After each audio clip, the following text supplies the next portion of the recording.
C'est que parmi, effectivement, ses associés dans ce groupe pétrolier, il y a deux personnes qui sont deux Saoudiens, un banquier saoudien et un autre milliardaire saoudien, des membres aussi proches de la famille royale, et qui sont tous deux inculpés par les familles aujourd'hui, par les familles des victimes. C'est-à-dire qu'aujourd'hui, monsieur donc Thomas Keane enquête sur une tragédie dont soi-disant, les financiers seraient en effet deux de ses anciens associés. Et ça ne l'a pas conduit du tout à démissionner, ce qui est une situation incroyable. Alors, il y a un truc incroyable aussi, c'est que les Américains avaient prévu que le World Trade Center puisse être attaqué. Et le matin du 11 septembre, il y avait la défense aérienne. Comme Charlie Hebdo, mes amis. Comme Charlie Hebdo. Il a expliqué qu'il nous a surpris. Same story. Ça pouvait arriver. Et il dit que ça arrive ce jour-là. Oui, il y avait deux exercices d'alerte ce matin, le 11 septembre matin. Il y avait d'abord le NORAD qui est chargé de surveiller l'espace aérien et de protéger l'espace aérien américain, qui était en état d'alerte maximum. Les avions étaient déjà, effectivement, les chasseurs étaient déjà effectivement donc en l'air. Et alors la chose plus troublante, c'est que lorsque les attentats ont été effectivement donc connus, donc on a lancé des avions donc à la recherche et surtout donc pour essayer de récupérer donc les appareils de ligne, mais on les a fait décoller de bases extrêmement éloignées. On aurait pu les faire décoller à côté de Washington, ou à côté de New York, où il y avait des bases aériennes qui étaient là aussi en état d'alerte, où les avions auraient pu intercepter immédiatement les avions. Laurent Robert sur le 2.0, mes amis. Alors, vous avez vu quand même cette étrange similitude de faire des essais technique, ma foi, le matin même de l'attentat. Ça me rappelle Charlie Hebdo. Alors, il faut se poser la question. Pourquoi il y a des essais le matin même quand il y a donc un attentat? Il faut se poser la question. Pourquoi?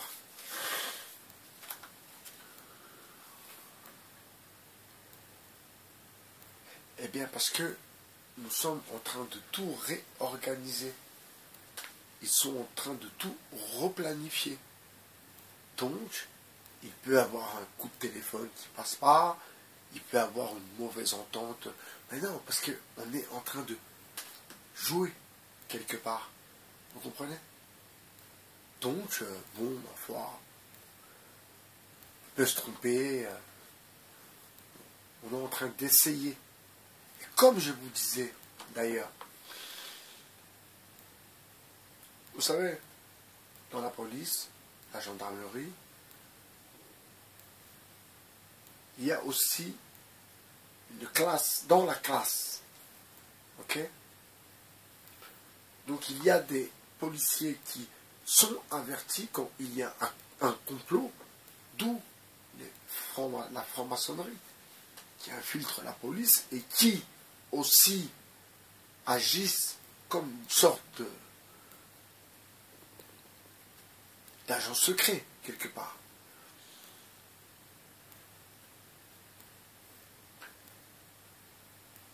Donc Charlie Hebdo n'est pas oublié que, quand même étrange que le jour de l'attentat, eh bien, Zaineb n'était pas là. Grâce à Dieu, Zaineb n'était pas là. Mais la question que je me pose quand même, que je trouve un peu ahurissante, c'est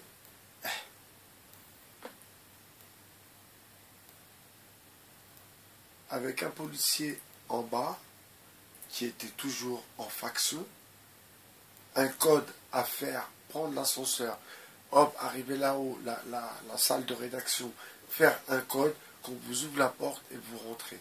Donc ça veut dire qu'ils auraient déjà tué le policier en bas, d'accord? Donc, celui qui doit faire le code pour rentrer dans la salle de rédaction, il sait que c'est mort, il va mourir lui aussi. Donc pourquoi il irait faire le code? Parce qu'il lui a dit non, mais tu me fais le code, mais t'inquiète pas, après je te laisse tranquille. Bizarre quand même. Je trouve que nous les Français, contrairement aux Américains, je trouve que nous les Français, et d'ailleurs pour Charlie Hebdo, je pense qu'il serait temps de prendre cette affaire en main en tant que nous, citoyens, tout simplement. Citoyens qui, demain, eh bien, cette police répressive pourrait nous coller une histoire d'attentat ou de terrorisme, alors que nous sommes tout simplement que des musulmans. Vous comprenez? Donc, il faut quand même... Je repense à Laurent Robert et à la mairie qui a monté un mouvement, alors je crois que c'est REP 911 ou un truc comme ça, hein. Donc il y a une association qui dénonce justement ce complot du World Trade Center. Et là pour Charlie Hebdo, vous voyez, eh bien, concrètement parlant, il n'y a personne qui dénonce rien du tout. Il n'y a aucune enquête, si vous voulez, à décharge. Comme pour Mohamed Merah, la rahmou. Ok? C'est-à-dire que on a pris ce qu'ils nous ont donné. Oui, en effet, peut-être qu'ils connaissaient le mec qui l'avait infiltré. Oui, non, c'est pas ça l'histoire. C'est pas ça l'histoire. C'est que ce mec-là, il l'a fait libérer quand il était en prison. En Irak ou en Syrie. Ok? Donc comment il réapparaît, comme par hasard, il réapparaît comme Mohamed Merah, la rahmou, et dans la pièce, retranché dans sa salle de bain. Non, non, non. Il y a un problème quelque part.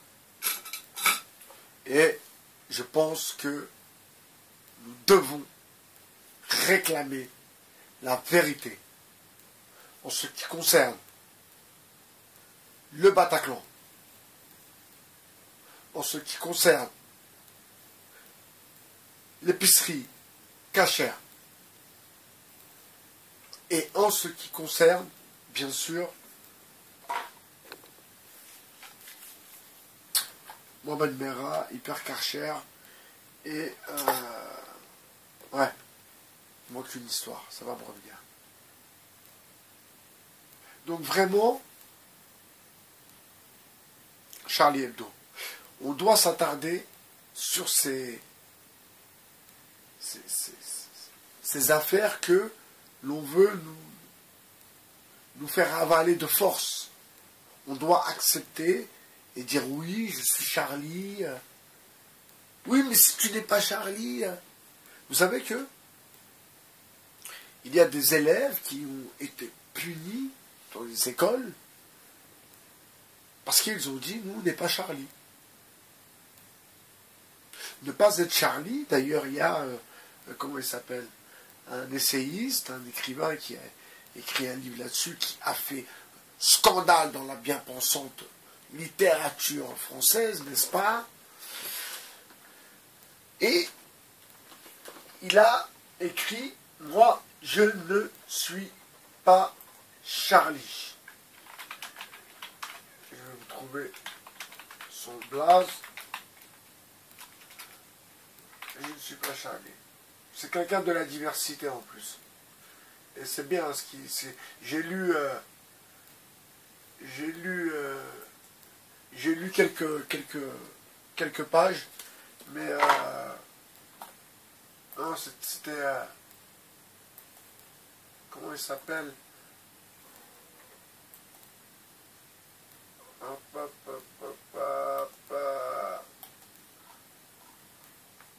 Comment il s'appelle? Ah merde. Enfin, c'est quelqu'un de très bien qui, bien sûr, a les pieds bien sur terre, et tout ce qui s'est passé dernièrement, ces dernières années, pour affoler la communauté juive, pour aussi, rappelez-vous, de ces périodes où même en ce moment, ils font beaucoup de publicité pour l'Alia. Donc, ils veulent aussi que beaucoup de juifs français retournent, vivent, ou ne c'est pas chez eux. Vous comprenez? Donc, il y a toute une manipulation dans ce récit, ma foi, qui est bourré de manipulation.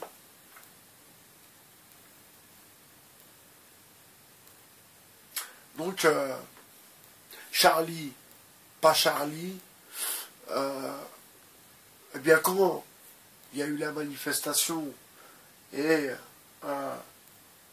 tous les chefs d'État se sont mis main dans la main, que des hypocrites. L'autre il tue ses enfants, l'autre il tue ses cousins, l'autre il tue ses frères, l'autre il tue les Armands, ils se mettent... Tout ça pour la politique française. Je pense qu'il faut cesser de délirer et il faut commencer réellement à rentrer dans les milieux qui ne sont pas les nôtres. Je m'explique quand même. Donc c'est pas l'entrepreneuriat, tu fais du business, tu vends des parfums, ou bien tu vends de la cire pour les cheveux, ou bien... C'est bien, c'est une bonne chose. Donc, personne ne dit que c'est pas bien. C'est bien sûr que c'est bien.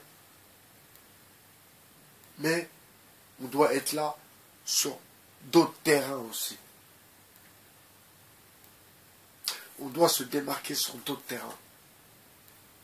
Et moi, en l'occurrence, mon souhait le plus profond, hein, c'est d'être celui qui va ouvrir la porte à la littérature proprement dite, la littérature provenant des quartiers.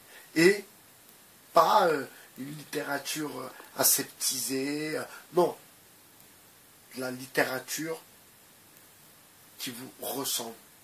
Donc, de la littérature qui nous ressemble. Vous comprenez?